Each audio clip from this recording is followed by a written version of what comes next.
Bonjour à tous, nous poursuivons avec la 5e Mishnah du premier Pérec. La Mishnah nous enseigne ici le din Ilan d'un arbre, Sheneekar, qui a été déraciné du sol, mais Ubo Brecha.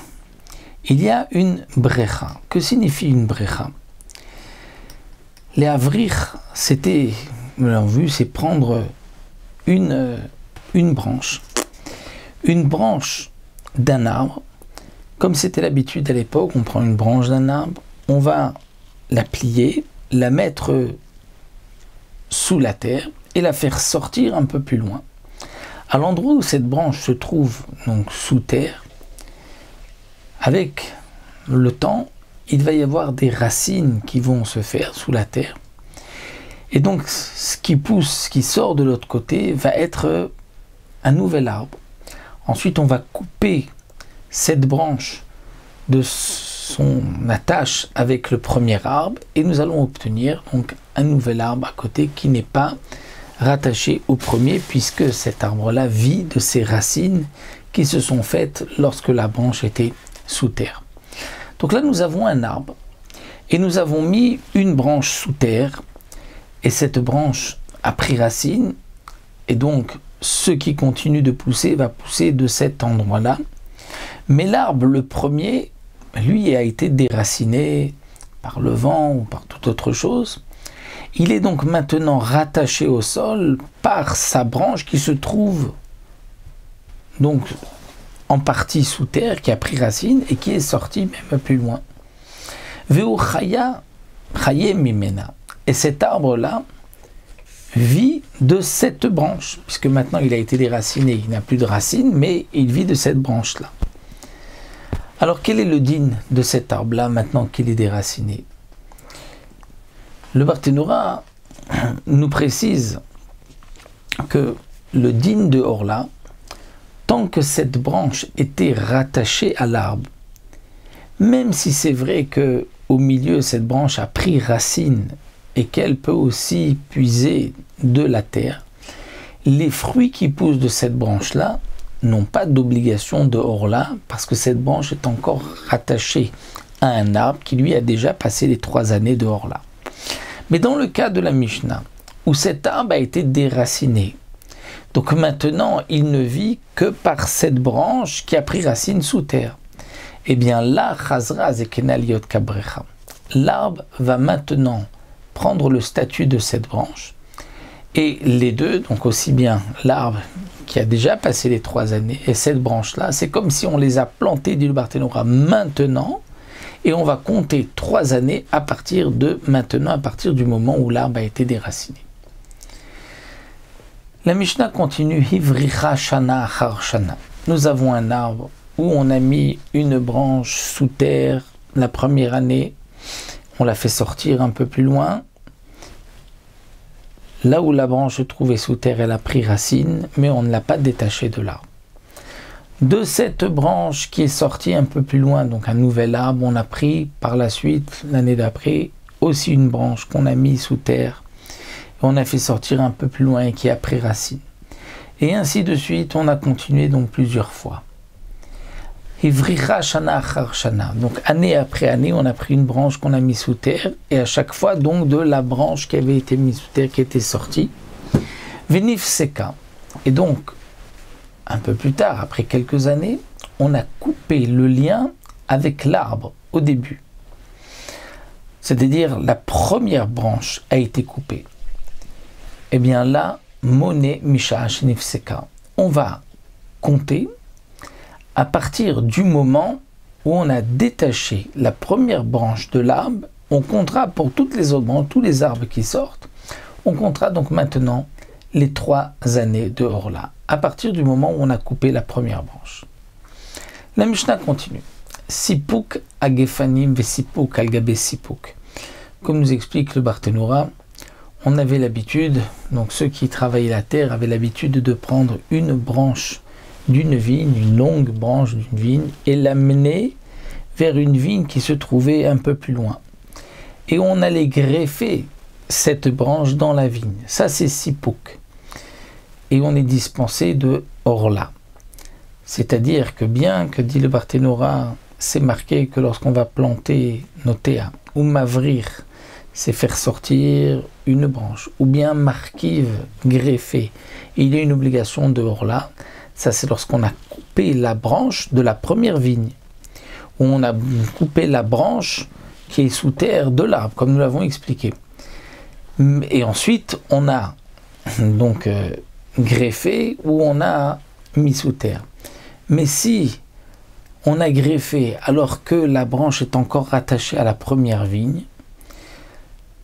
et que même sipouk al gabé sipouk, c'est-à-dire qu'on a pris une branche d'un arbre qu'on a greffé dans le deuxième, et une branche du deuxième arbre, de la deuxième vigne, qu'on a greffé avec la première. Donc on a croisé les branches. Afalpish ivrichan baretz, même si on les a mis sous terre pour qu'elles prennent racine, moutar, c'est-à-dire moutar, il n'y a pas d'obligation de orla. Pourquoi? Parce que c'est encore rattaché à l'arbre au début, et donc on ne va pas, puisque la première vigne, elle avait déjà dépassé donc les 3 années de orla, donc les fruits qui vont pousser de cette branche sont dispensés de orla puisqu'elles sont rattachées à la première branche. Et même, dit la Mishnah, donc à Filou, Ivrichan Baaretz, même si au milieu on a pris cette branche et qu'on l'a mise sous terre et qu'elle a pris racine, on est quand même dispensé de orla. Pourquoi?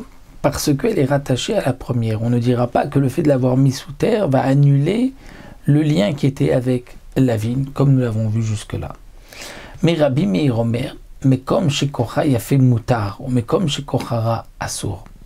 Rabbi Meir dit, lorsque la force, c'est-à-dire la branche qu'on a mis dans la nouvelle vigne, si elle a une Kocha il a fait une force belle, une bonne force, et que donc maintenant elle va puiser de la première vigne de laquelle elle est partie, alors là effectivement c'est moutard et on est dispensé de orla.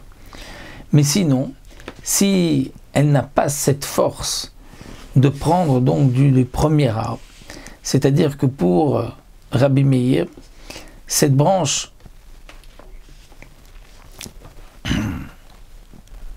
c'est sûr que cette branche au départ elle était reliée au premier arbre et donc elle donnait des fruits, mais on a voulu encore plus la renforcer, on va dire en la mettant sous terre. Alors malgré tout elle fait partie du premier arbre, mais si au départ cette branche ne donnait pas beaucoup de fruits et que c'est parce qu'on l'a mise sous terre ou parce qu'on l'a greffée qu'à ce moment-là elle a pris plus de force, alors étant donné que la première vigne, elle, n'était pas si forte, ne donnait pas à cette branche de fruits, et que c'est le fait de l'avoir greffée à la deuxième vigne qui lui donne maintenant la possibilité de fruits, donc là Rabbi Meir dit qu'elle est chayevet, puisque on va tenir compte donc non pas de son attache à la première vigne, mais donc de la deuxième. De même, de même nous dit la Mishnah, si nous avons une brecha shenifseka, c'est-à-dire nous avons une branche qui est partie d'un arbre qui avait déjà les 3 années de orla, et on a mis cette branche sous terre, et cette branche est pleine de fruits, donc puisqu'elle est mêlée à perot, nous avons vu que elle est encore rattachée à la première. Mais si maintenant on prend ces fruits-là tout de suite, dit le Barthénora, sont permis, puisqu'ils sont rattachés, ils sont permis grâce à l'arbre qui lui a déjà dépassé les années de orla. Mais si on les laisse dans l'arbre, et qu'ils continuent de pousser après qu'on ait coupé cette brecha, parce que d'une brecha, donc de cette branche nifseka qui a été coupée, au moment où on l'a coupée, il y avait déjà des fruits. Donc on peut tout de suite prendre les fruits puisqu'ils proviennent de l'arbre qui lui avait déjà passé les années de orla. Mais si on laisse maintenant ces fruits, ils vont donc pousser puisque la partie de la branche qui était sous terre a pris racine. Donc ils vont continuer de pousser, et là il faut compter les années de Orla, puisque c'est une nouvelle branche. Eh bien ceux qui poussent, Imossi Vemataim, si ça a rajouté plus que le rapport de 1 pour 200 de ce qu'il y avait comme fruit, là c'est assourd. Puisque la Orla s'annule lorsqu'il y a 200 fois plus, donc la Orla, comme Nikelaim, lorsqu'il y a 200 fois plus. Donc ici on a laissé des fruits que ça a poussé, et qu'il y a maintenant moins que 200 par rapport à ce qui a poussé, donc tout sera interdit. Donc là la Mishnah nous enseigne donc un autre din, c'est que cette branche qui était pleine de fruits, donc on avait mis sous terre, elle a pris racine, elle était pleine de fruits, elle était encore reliée à l'arbre. Si on a coupé ce lien, on a coupé la branche, donc maintenant il faut compter les années de Orla, mais les fruits qui sont là tout de suite, on peut les prendre, on peut les manger puisqu'ils ont poussé Béhéter. Mais si on les laisse, il va y avoir un problème de Orla.